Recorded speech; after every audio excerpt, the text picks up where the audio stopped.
I'm here at the National Waterways Museum in Ellesmere Port, and recently I came to what is now known as a biker's welcome, and I did a live demonstration on how to upholster a motorcycle seat.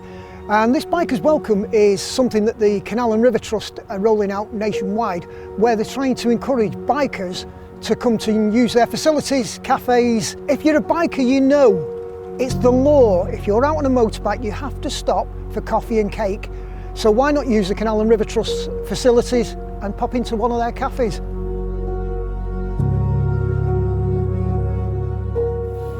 So that's what you seen earlier. I was explaining this plastic. That's for two reasons. Firstly, to stop damp going through. Secondly, this fabric I've used slides around on this nicely anyway. If you struggle with it, or you've got a different type of fabric, what happens is it grips to the plastic sometimes. So just get some silicone and literally just light spray on the plastic. That's really slipping out. This cover I made earlier,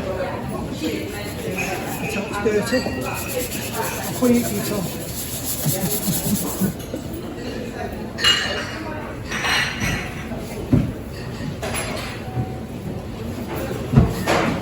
The reason I made this earlier is because it's sewn. Obviously I can't bring the machine here. But what you don't want with these is, if you did this in one piece of fabric here, you'd have to fold this right round the front, so you'd end up with a load of bulk. The problem you've got there is a lot of these mountain bikes now, this sits against the tank, so you want it as smooth as you can. These go on the front corner, and then this is going to go down here.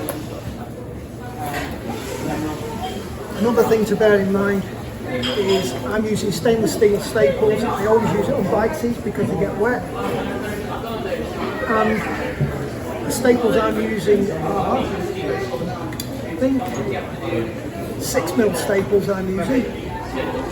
The reason I'm using 6mm staples, 10mm is standard in upholstery, but I'm using 6mm because the plastic on bike seats, on modern bike seats, is usually 3 to 4mm. So you don't want anything, if you use 10mm on them, they're going to come through and you'll be end up sitting on them. So with this now, what I'm going to do is I'm going to pull it down onto this corner, get it in place. Just put a staple in it there. Same with this one.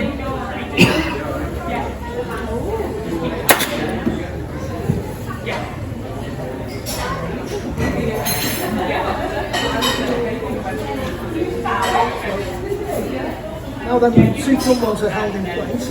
Make sure you've got plenty on both sides. Holding it in position. Into the back.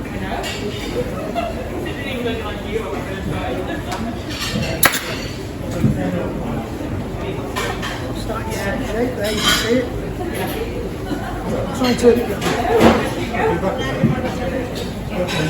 Along here I can move this fabric anywhere I want.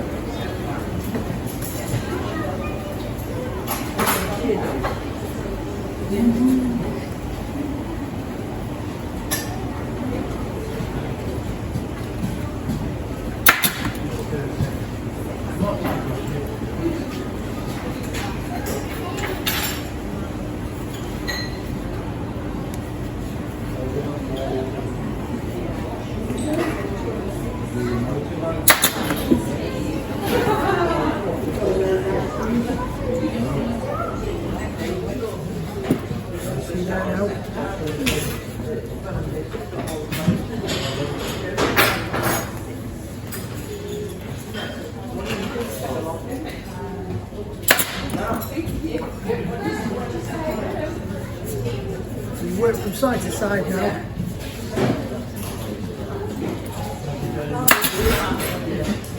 Don't try going along one side, because what you'll find is you get into the other side and find your fabric short.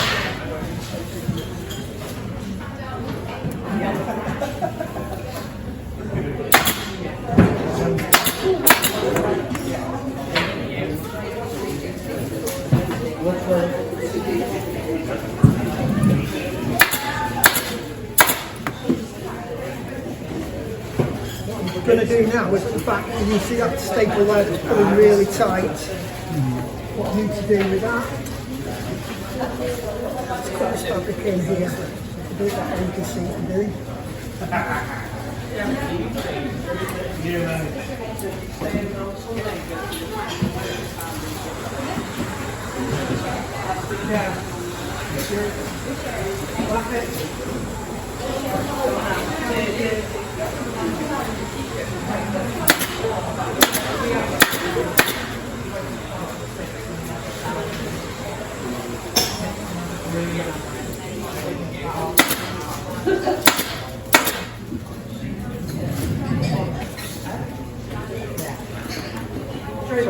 It might look strange the fact that I'm working backwards and forwards, going from one side to the other and backwards and forwards, but that's by far the easiest way.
Don't be afraid of pulling the vinyls either on the fabrics. They're not going to go anywhere. The only thing you do need to be aware of, whether you're using this type of gun, which works on compressed air, or an electric one, is when you're pressing on, don't press too hard because the plastic's not forgiving, it will cut through the vinyl. So when you're stapling, just press on lightly.